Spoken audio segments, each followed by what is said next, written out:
Vrlo kratko o samom amandmanu. SDP želi poručiti da novi nameti koji plaćaju radnici i umirovljenici ili oni koji žive od svoga rada su uvedeni iz razloga što vlada se nije htjela potruditi provesti bilo kakve uštede. Novi nameti će po procjenama biti u ovom proračunu 1.257 milijuna. Dali smo 11 amandmana i išli smo samo na uštede.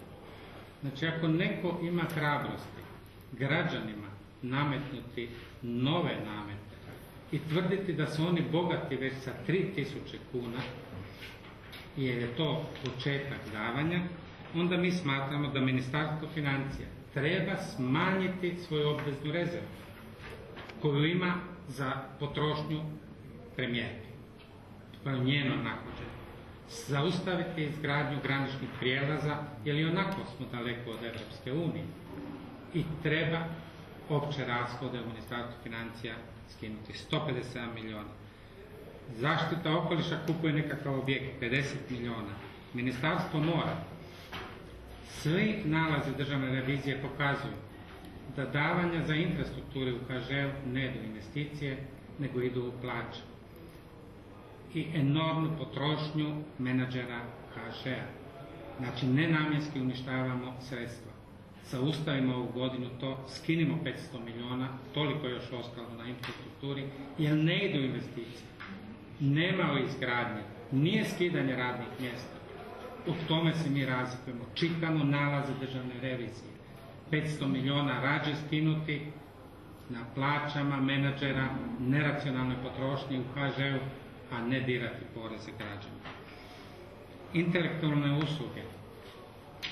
Još je ostalo 700 milijuna do kraja godine za potrošnju. Predlažemo skidati 500 milijuna. Ne trebaju ni analize, ni projekti, ni ništa do kraja ove godine. Jer ne služe uštedama. Ne znamo zašto se radi. Dobrim dijelom znamo da se u ministarstvu dio zaposlenih plaćaju za određene poslove kroz intelektualne usluge, da bi nadoknadili nisku plaću. Prema tome, 500 milijuna nabrajali smo na stotine stavaka gdje treba skinuti. Jer ako je kriza, prije nego želimo uzeti građanima kojima 3.000, smatramo zaustavimo barem ovu godinu neracionalnu potrošnju, jer ni ne znamo čemu nam služe svi ti projekti. Promidžbe ministarstva i nadalje se nastavljaju. 80 milijuna se moglo uštediti do kraja godine. Reprezentacija, simbolično, ali 8 milijuna se može skinuti do kraja godine. Ne treba. I tada idemo na uredski materijal, uredske troškove, 10 milijuna, uredski namještaj 58 milijuna, poslovni objekti 160 milijuna. Mnogi će reći, možda su ugovori potpisani. Ne trebaju se realizirati. Trebaju ogromni broj zaposlenih u upravama, početi pregovore kako kvalitetno raskinuti ugovore, kako odustati od nekih stvari. Jer ne treba nam to ako ocjenjujemo da ćemo uvesti dodatni namet. Znači, mi kompariramo da li ima opravdanje za dodatne namete. Nema, jer se sve to može skinuti. Isto to na automobilima koji se kupuju još 23 milijuna. Isto tako računalne projekte 70 milijuna. I tu se razlikujemo od HDZ-a, to je ono gdje mi pokušavamo reći. Ima prostora u proračunskim stavkama skinuti 1.695 milijuna. Daleko više nego što je to namet na građane, odnosno radnike i umirovljenike. Moglo se. Trebalo se po tim stavkama. Treba zaustaviti. Neovisno o ugovoru. Sve je to moguće. To odgovorna vlada može. Prije nego li opteretiti građane. Znači, čak i 400 milijuna manje deficit. Znači, samo smo neke stavke dotaknuli. A da je vlada odgovorna, ona bi se počela pozabaviti o nenamjenskim korištenjem sredstava iz pojedinih subvencija, iz pojedinih davanja i kako tu još postići dodatne uštede.